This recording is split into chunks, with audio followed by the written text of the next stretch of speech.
Hello friends, आज हम लोग मैट्रिक्स के अपने टॉपिक की बात करेंगे जो कि रैंक है।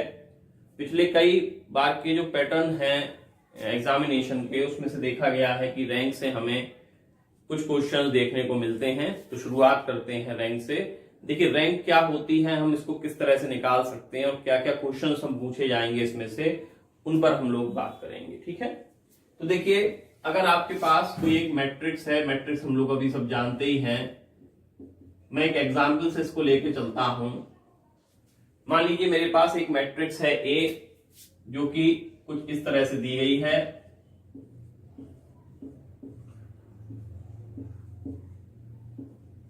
मान लीजिए अगर मैं आपसे कहूं कि इसका ऑर्डर क्या है, तो आप कहेंगे 3 रो आ रहे हैं, 4 कॉलम आ रहे हैं, तो इसका ऑर्डर हो जाएगा 3/4। और इसकी अगर मुझे रैंक निकालनी है तो मैं किन किन चीजों पर ध्यान दूंगा वो जरा थोड़ा सा समझिए। एक यहां पर वर्ड यूज होता है माइनर। सब मैट्रिक्स या सब मैट्रिक्स से भी समझ सकते हैं, मैं सीधे माइनर पर आता हूं। माइनर क्या होगा, जैसे अगर ये 3/4 की एक मैट्रिक्स है, तो आपसे मैं पूछूं कि सबसे बड़ी जो स्क्वायर मैट्रिक्स इसमें संभव हो सकती है, जिसको हम सब मैट्रिक्स बोलेंगे, वो कितने ऑर्डर की हो सकती है। तो 3/4 का मैट्रिक्स है, तो ये इस बात की तरफ हमें बताती है कि सबसे बड़ी जो स्क्वायर सब मैट्रिक्स हो सकती है वो 3/3 की हो सकती है, क्योंकि इससे बड़ी कोई स्क्वायर मैट्रिक्स संभव नहीं है। तो 3/3 की अगर मैं मैट्रिक्स की बात करूं, तो ऐसी 3/3 की कितनी मैट्रिक्स बन सकती हैं, उसके लिए देखिए, जैसे मैं अगर फर्स्ट रो छुपा लूं, फर्स्ट कॉलम छुपा लूं, तो एक तो मैट्रिक्स ये मिलेगी मुझे, फिर इसको छुपा ले तो दूसरी मैट्रिक्स मिल जाएगी ये वाली, इसको तीसरी, इसी तरह से ये वाला अगर कॉलम छुपा ले लास्ट वाला, तो हमें ये मैट्रिक्स मिलेगी।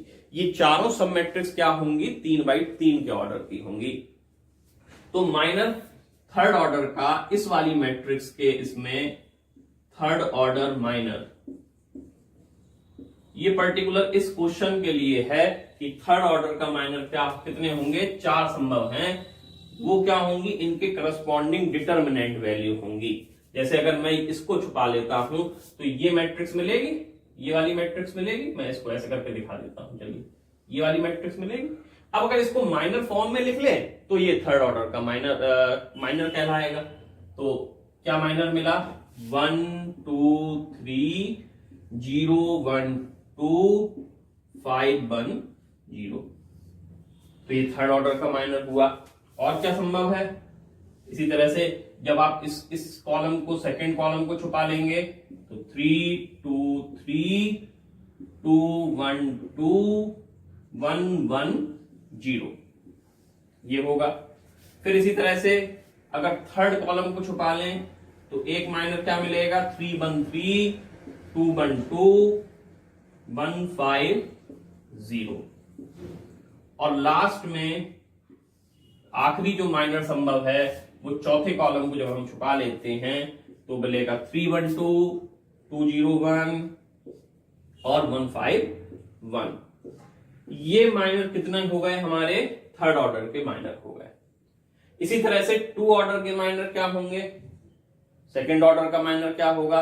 तो सेकंड ऑर्डर के माइनर तो बहुत सारे संभव हैं। जैसे इसको ले ले, इसको ले ले, तो बहुत सारे संभव हैं। इधर ले ले, तो सेकंड ऑर्डर माइनर मैं यहां लिखने की कोशिश कर रहा हूं, सारे तो नहीं लिख सकते यहां पर, बट मैं जैसे इसको ले लिया लास्ट वाले को, ये वाला, तो 2 3 1 2।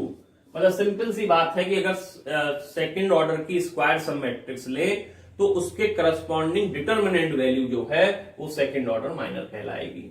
फिर एक क्या हो सकता है, और ऐसे क्या हो सकता है, 0 1 5 1, आपको दिख रहा है कि 0 1 5 1 यहां पर है, एटसेट्रा, बहुत सारे संभव है।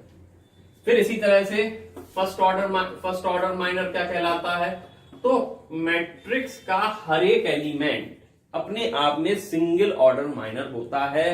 क्योंकि अगर मैं आपसे कहूं कि 1/1 की स्क्वायर सब मैट्रिक्स बताइए, तो आप कहेंगे भाई ये भी हो सकती है, ये भी हो सकती है, ये भी हो सकता है। तो हर एक एलिमेंट अपने आप में 1/1 का ऑर्डर मैट्रिक्स को नोटेट करेगा और उसके करस्पॉन्डिंग डिटर्मिनेंट वैल्यू जो है वो उसके फर्स्ट ऑर्डर माइनर को। तो every element of matrix is a minor of order 1। तो आपको होप सो माइनर समझ में आ गया होगा कि भाई माइनर क्या होता है। अब बात करिए कि रैंक क्या है, किस तरह से हम रैंक को डिफाइन कर सकते हैं। रैंक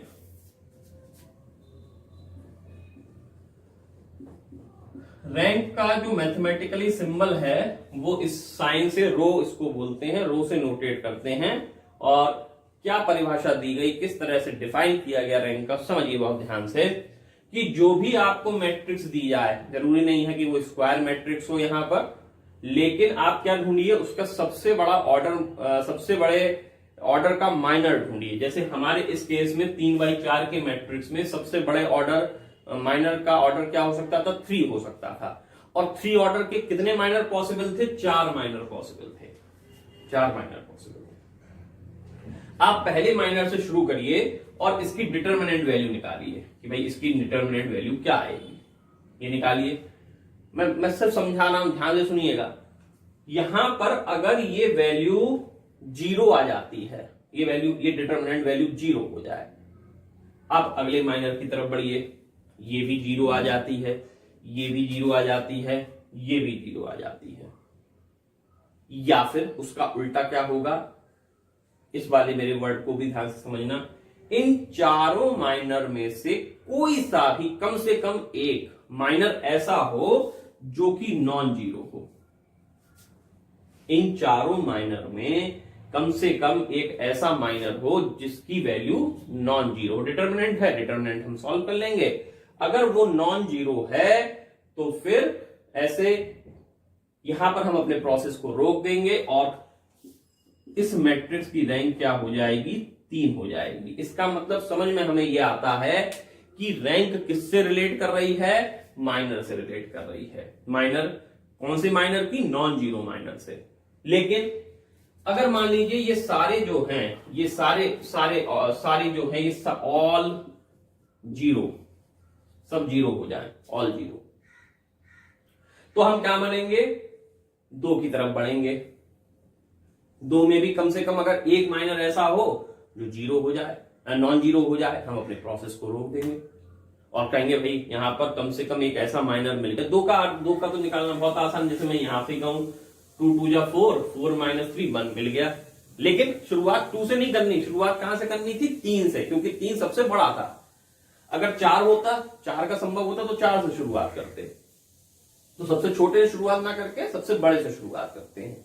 लेकिन मान लीजिए फॉर सपोज 2 ऑर्डर का भी ये सब 0 हो जाए, फिर इसका मतलब उसकी रैंक 2 भी नहीं होगी, 2 से नीचे होगी। लेकिन कम से कम एक जरूर होगी, बशर्ते वो मैट्रिक्स नॉन जीरो मैट्रिक्स हो, नल मैट्रिक्स ना हो। सारे एलिमेंट 0 है तो फिर रैंक 0 हो ही गई। लेकिन अगर वो मैट्रिक्स नॉन जीरो है, नॉन जीरो मैट्रिक्स है, तो उसकी रैंक कम से कम 1 जरूर होगी। तो इसका मतलब हमें ये चीज समझ में आती है, ध्यान से समझिएगा,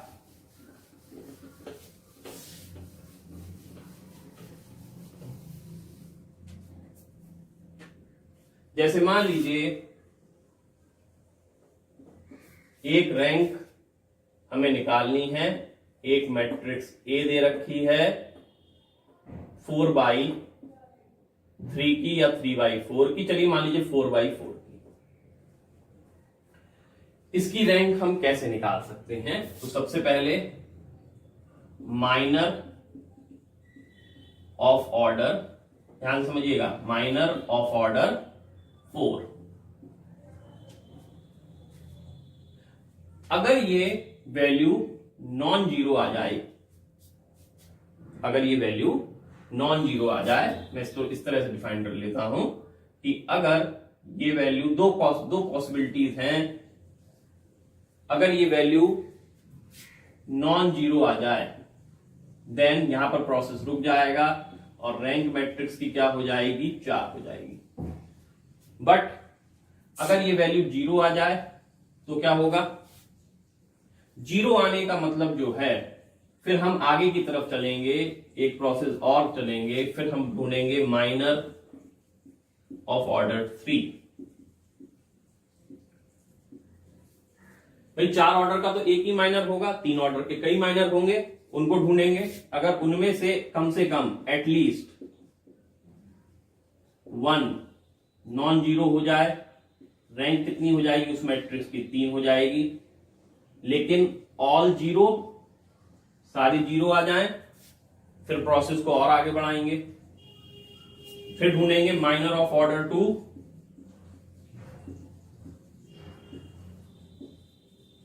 इसमें भी यही होगा कि अगर एटलीस्ट इनमें से कोई भी ऐसा माइनर जो है एटलीस्ट 1 जो कि नॉन जीरो हो, तो रैंक जो है वो 2 हो जाएगी।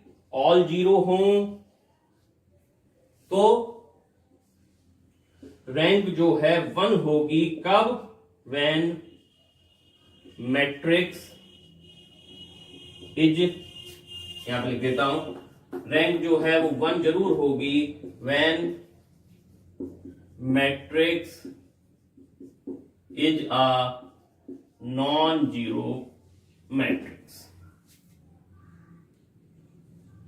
तो ये ऊपर से प्रोसेस शुरू करेंगे और अंततः हम इस तरह से जहां भी हमारे पॉइंट पर हमें फुल स्टॉप मिल जाएगा, हम अपने पॉइंट को रोक देंगे और रैंक उसको बता देंगे। अब मैं यहां पे एक शॉर्ट ट्रिक भी बताऊंगा कि इसको हम शॉर्ट तरीके से कैसे कर सकते हैं, क्योंकि माइनर मेथड काफी डिफिकल्ट हो जाएगा इन केस। कभी कभी तो ये बड़ा सिंपल हो जाता है क्वेश्चंस में, और संभावना भी एग्जाम में वैसी ही रहती है कि सिंपल वाली चीजें आएंगी, मतलब जहां पर हम लोग टेक्निक ना लगा के कुछ शॉर्ट ट्रिक से हम उसको कर पाए। हमें प्रोसेस आता है, लेकिन हमसे प्रोसेस की उम्मीद कम की जाती है एग्जामिनेशन में, क्योंकि समय की बचत करनी होती है। लेकिन कम से कम जब तक आप ये नहीं समझेंगे तो वो जो शॉर्ट ट्रिक्स हैं उनको भी समझने में बहुत दिक्कत होगी। तो ये कॉन्सेप्ट आपको बहुत अच्छे से क्लियर होना चाहिए। अब मैं आपको यहां पर एक सवाल के साथ छोड़ता हूं और आपसे उम्मीद करता हूं कि आप उसको मुझे बताएंगे कि अगर एक मैट्रिक्स जिसकी रैंक n आती है तो इस स्टेटमेंट से क्या मतलब है। What is the meaning of this statement कि यदि किसी मैट्रिक्स की रैंक n आती है तो आप इससे क्या समझते हैं, आप मुझे ये बताएंगे। मेरे व्हाट्सएप ग्रुप के जरिए बताएंगे, या डिस्क्रिप्शन बॉक्स या कमेंट बॉक्स में अपने कमेंट्स को लिख के बताएंगे कि ये रैंक अगर किसी मैट्रिक्स की n आती है तो आप इससे क्या समझते हैं। ठीक है, जरूर बताइएगा। आगे चलते हैं और मैं आपको एक बहुत अच्छे क्वेश्चन की तरफ ले जाता हूं और आपसे कहता हूं कि इसकी रैंक आपको समझनी है। मान लीजिए एक क्वेश्चन आया ये वाला,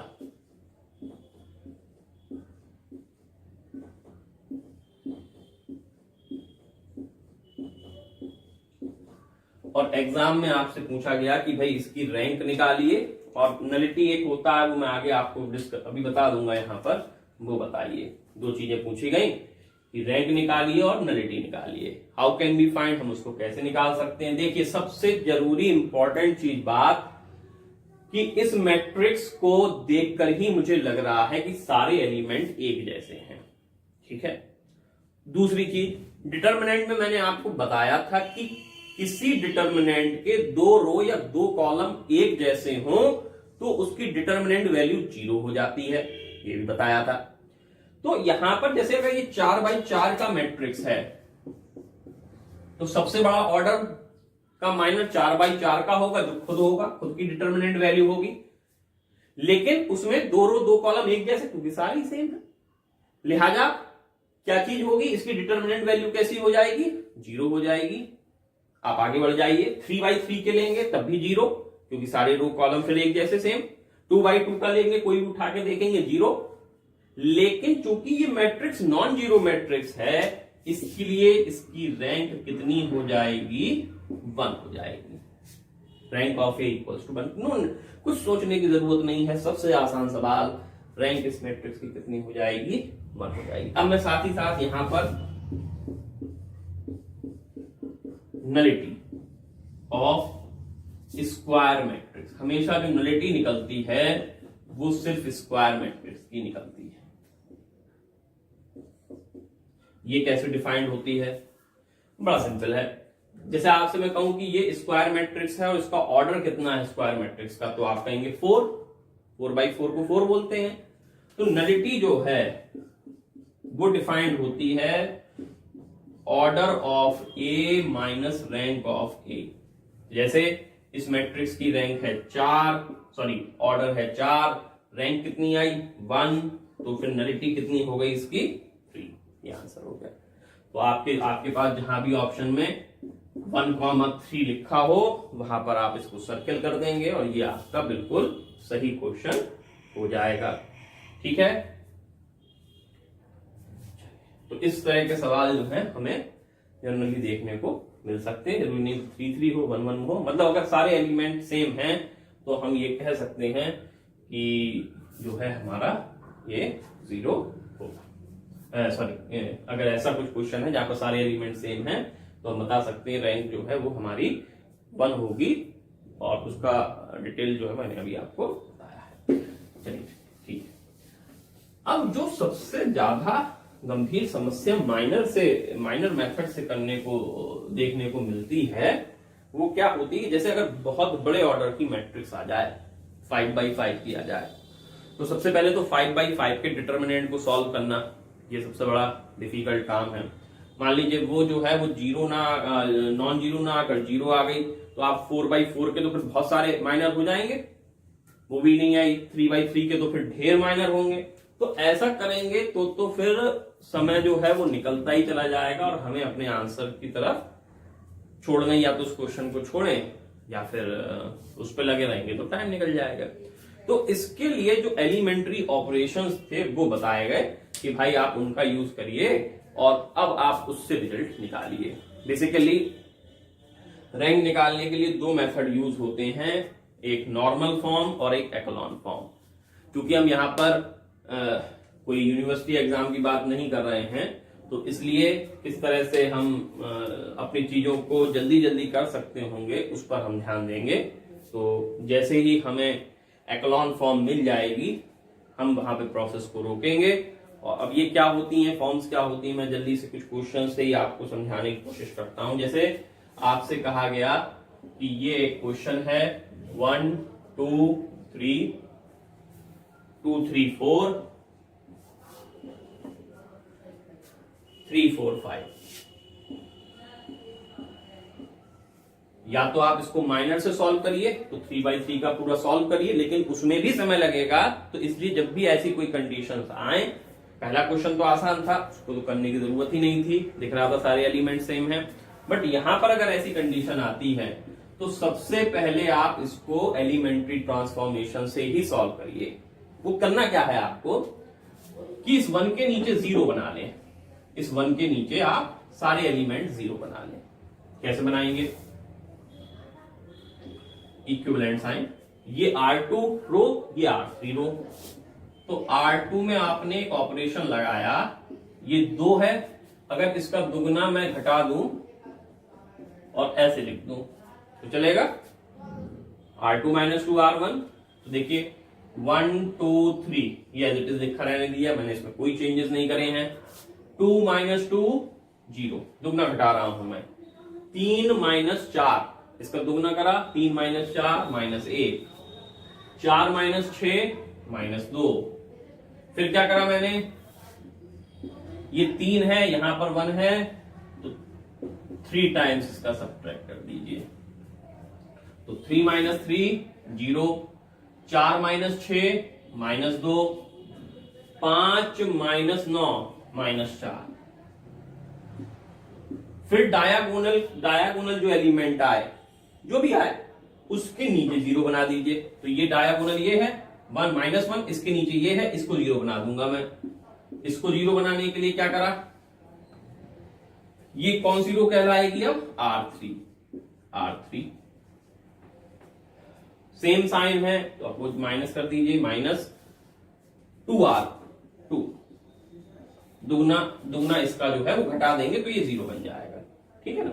2r2 मतलब इसका जब दुगना करेंगे तो माया ये 2 हो जाएगा, और जब घटाएंगे तो माइनस माइनस ये प्लस, और -2 + 2 0, 1 2 3 0 -1 -2 0 0, और जब इसको भी घटाएंगे तो ये भी 0 हो जाएगा, -4 + 4 0 हो गया।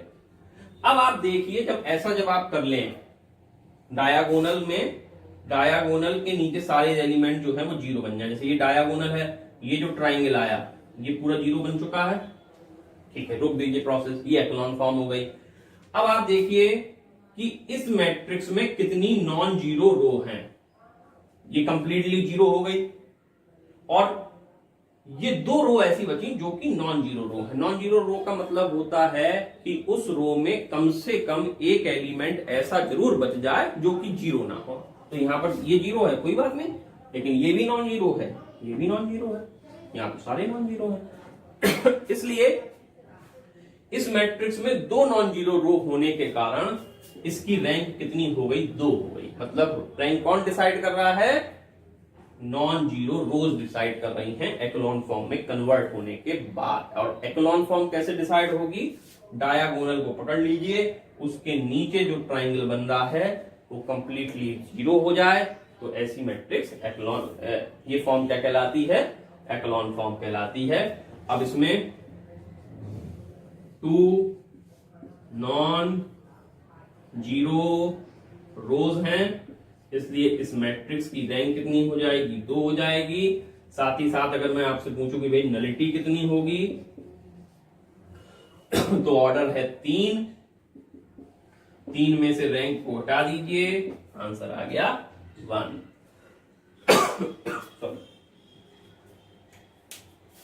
तो इस तरह से आप इस क्वेश्चन को कर सकते हैं। मैं कुछ और क्वेश्चन की तरफ मूव करता हूं।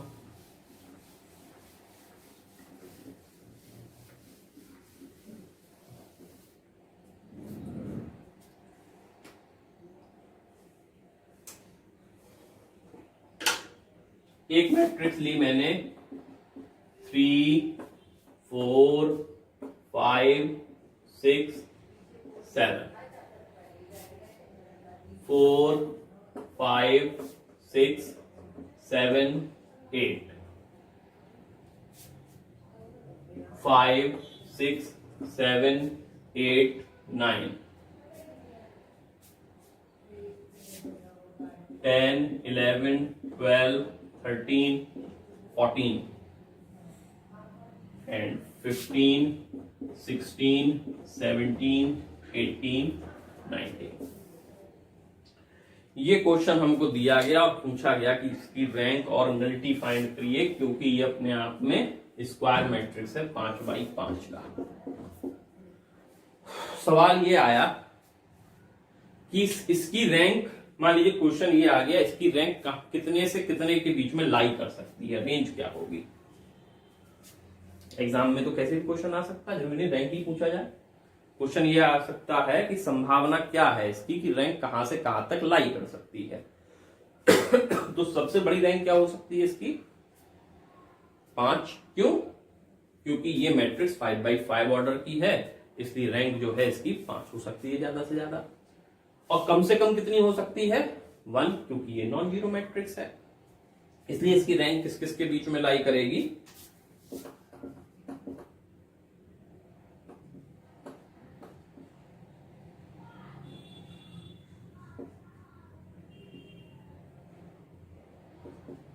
1 और 5 के बीच में। मतलब 1 हो सकती है, 2 हो सकती है, 3 हो सकती है, 4 हो सकती है, 5 हो सकती है। 1 से लेकर 5 तक हमारे पास कोई भी नंबर हो सकता है, 1 2 3 4 5। तो रैंक ऑफ ए जो है वो 5 या 5 से छोटी होगी, less than equals to 5, greater than, यहां पर 1 लिख दीजिए, sorry, equal to 5 and less than and equal to 5। तो ये जो है हमारा आंसर हो जाएगा, ठीक है ना। 1 या 1 से ज्यादा, 5 या 5 से कम, तो ये इसकी रेंज हो जाएगी। अब चलिए यहाँ पर हम ये भी बात कर लेते हैं कि भाई रैंक होगी क्या, रैंक हम किस तरह से निकालें। तो उसके लिए आपको यहाँ पर, क्योंकि 5x5 को तो हम सॉल्व नहीं करेंगे, 4x4 को सॉल्व नहीं करेंगे, 3x3 को भी ऐसे सॉल्व नहीं करेंगे, बड़ी ऑर्डर का मैट्रिक्स है। तो जो आपको तरीका बताया गया है उसको यूज करिए और इसको इसके नीचे 0 बनाने की कोशिश करिए। तो पहले स्टेप में 0 ना बनाकर हम क्या काम कर रहे हैं कि यहां से इसको थोड़ा सा सिंप्लीफाई कर लेते हैं। इसमें से ये घटा दिया, R2 में R2 माइनस R1 कर दिया। तो R1 तो ऐसे लिख लीजिए 3 4 5 6 7 घटाइए, 4 माइनस 3 1 1 1 1 1 हो गया। अब R3 में से R3 माइनस R2 कर दीजिए, 5 माइनस 4 1, 6 माइनस 5 1, फिर ये 1 1 1 आ जाएगा। ठीक है, फिर क्या काम करिए, R4 है, R4 माइनस R3 कर दीजिए, 10 माइनस 5 5 5 5 5 5 R5 में यहां 15 है। आप किसी को भी इसमें से ये घटा दीजिए, या तो R5 माइनस R4 कर दीजिए। 15 माइनस 10 5 5 5 5 19 माइनस 14 5। देखिए बड़ा ध्यान से समझिएगा। अब मैं अगले स्टेप में क्या करने वाला हूं, यहां से इसमें से ये घटाया मैंने, यानी R3 में R3 माइनस R2, तो 3 4 5 6 7 1 1 1 1 1। ये जब पूरा एज इट इज घटेगा तो 0 0 0 0 0। अब ये 5 है तो इसका 5 गुना घटा दीजिए R4 में, R4 माइनस R3। उसी तरह से R5 में भी R5 माइनस R3 5R3। तो जब ऐसा करेंगे तो 5 माइनस 5 0, 5 माइनस 5 0, ये 0 बन जाएगा। और इस तरह से ये भी लास्ट वाली रो भी 0 बन जाएगी। अब आपका विवेक काम करेगा, यहां पर आपकी इंटेलिजेंस काम करेगी कि इसको 0 बनाने की जरूरत नहीं है। क्यों? क्योंकि अब ये 0 हो गया, नॉन जीरो रो। अगर मैं इसको 0 बनाऊंगा तब भी वैसी कंडीशन रहेगी। तो मतलब कितनी नॉन जीरो रो मिलेंगी? 2 नॉन जीरो रो मिल जाएंगी यहां पर। और रैंक कितनी हो जाएगी इस मैट्रिक्स की? 2। और नलिटी कितनी हो जाएगी? 5 माइनस 2 3। तो ये भी बड़ा आसान रफ क्वेश्चन है, देखने में बड़ा वो लग रहा था, लेकिन इसके डिजिट कुछ ऐसे दिए गए थे कि इसको सॉल्व करना बड़ा आसान था और बहुत जल्दी से ये क्वेश्चन हो जाता है। Rank of A 2, nullity of A 3। आप जब ऐसे बहुत सारे क्वेश्चंस कर लेंगे तो एग्जाम में यकीन मानिए आपको उसको करने की भी जरूरत नहीं है। आप उनकी फिगर को ही देख के समझ जाएंगे भाई इसकी रैंक 2 है, नलिटी 3 है। तो ऐसा ही होता है कि जब हम बहुत ज्यादा क्वेश्चंस को कर लेते हैं, प्रैक्टिस हमारे पास हो जाती है, तो एग्जाम में जो हमें समय दिया जाता है 120 क्वेश्चंस करने का, तो वो बड़ा जल्दी से हो जाते हैं। और जिन लोगों को नहीं होते तो कहते हैं कि भाई ये इतना लेंथी क्वेश्चन थे तो इतनी मेरिट जा ही नहीं सकती थी। 114 115 लोगों के क्वेश्चन कैसे सही हो गए? तो इसी तरह से सही होते हैं, क्योंकि इतनी ज्यादा प्रैक्टिस हो चुकी होती है तो वो उनको क्वेश्चंस को करने की जरूरत जनरली नहीं रहती। मैं ऐसा नहीं कह रहा हूं आपसे कि क्वेश्चंस को एग्जामिनेशन में मत करिएगा, बिल्कुल करिएगा, कॉन्फिडेंट होके इनको करिएगा। लेकिन आपको अगर पूरा यकीन है, जैसे मान लीजिए ये क्वेश्चन आपको करा हुआ है और एग्जाम में ये आ गया, तो फिर आपको करने की जरूरत नहीं है, ध्यान से लगाइएगा। एनीवेज,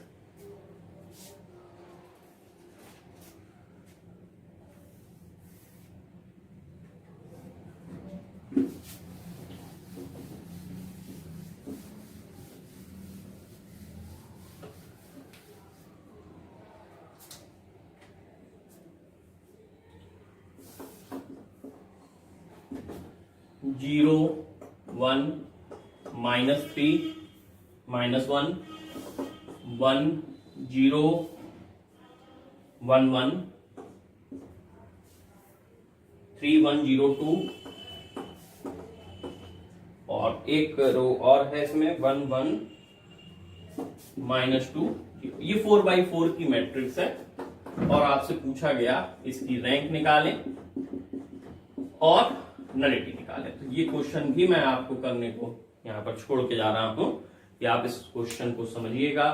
जो भी कॉन्सेप्ट आज मैंने बताए हैं उनको अच्छे बारीकी से समझने की कोशिश करिएगा। अगर आपने रैंक को पढ़ रखा है बहुत अच्छी बात है, नहीं पढ़ रखा तो उन लोगों के लिए मैं सजेस्ट करूंगा कि यहाँ पर माइनर भी निकाल के आप देखें, क्योंकि प्रैक्टिस में तो आप कितना भी समय लगा लीजिए वही यूजफुल है। प्रैक्टिस जितनी ज्यादा करेंगे, जितने लॉन्ग पैटर्न से चलेंगे, जितना लंबा जाके कोशिश करेंगे चीजों को समझने की, कंसेप्ट हमारे उतने क्लियर होते चले जाएंगे। तो ये क्वेश्चन मैं आपको करने को दे रहा हूं, आप करिएगा इसको, मुझे बताइएगा इसकी रैंक और नलिटी कितनी आ रही है। हाँ, थोड़ा सा मैं आपसे इतना जरूर कह रहा हूं कि जो भी लोग ये देख रहे हैं ज्यादा से ज्यादा कोशिश ये करिए कि चीजों को जो मैं आपको बता रहा हूं उनको वापस भी करने की कोशिश करिएगा, क्योंकि मैंने तो यहाँ बोल दिया कि भाई ये आपका लिखा हुआ है इसको करिएगा, नहीं करते हैं, केवल वीडियो देख कर ही आप कुछ कहेंगे कि ये कर लिया है तो फिर वो यूजलेस हो जाएगा। ठीक है, तो ठीक है, आज के लिए हम इतना रखते हैं। कल हम आगे की और बात करेंगे, इसमें मैं एक चीज पर और आऊंगा, लीनियर डिपेंडेंस और इंडिपेंडेंस क्या होती हैं और उनको शॉर्ट ट्रिक क्या होती है, ये मैं आपको बताऊंगा। तो आप इतना करिएगा। और एक सभी लोगों से है कि जो भी मेरे इस चैनल को देख रहा है प्लीज उसको फॉरवर्ड आगे तक कर दीजिए, जिससे कि बाकी लोग भी इससे जुड़ पाएं, और जो लोग करना चाह रहे हैं कोशिश उनको इसमें थोड़ी सी हम लोग। एक चीज मैं और यहाँ पर इंडिकेट करना चाहूंगा, बहुत जरूरी बात, कि आपके पास अगर कोई डाउट्स आ रहे हैं, आप क्वेश्चंस कर रहे हैं, आपको कोई ऐसा क्वेश्चन मिल रहा है जो आपको समझ में नहीं आ रहा, या लास्ट ईयर आया हुआ कोई क्वेश्चन है उस टॉपिक से रिलेटेड पर्टिकुलरली, तो आप उसको जरूर फॉरवर्ड करिए ग्रुप में, जिससे कि हम उस पर एक डिस्कशन कर पाए। तो एक हेल्दी एटमॉस्फेयर क्रिएट होगा, और वहां से जो है जब ऐसा कुछ ग्रुप डिस्कशन टाइप की कुछ चीजें हम लोग लेंगे तो चीजें और आसान हमारे लिए होने वाली हैं। तो ठीक है, आज आप इतना पढ़िए, कल हम लोग आगे की और बात करेंगे। Thank you very much.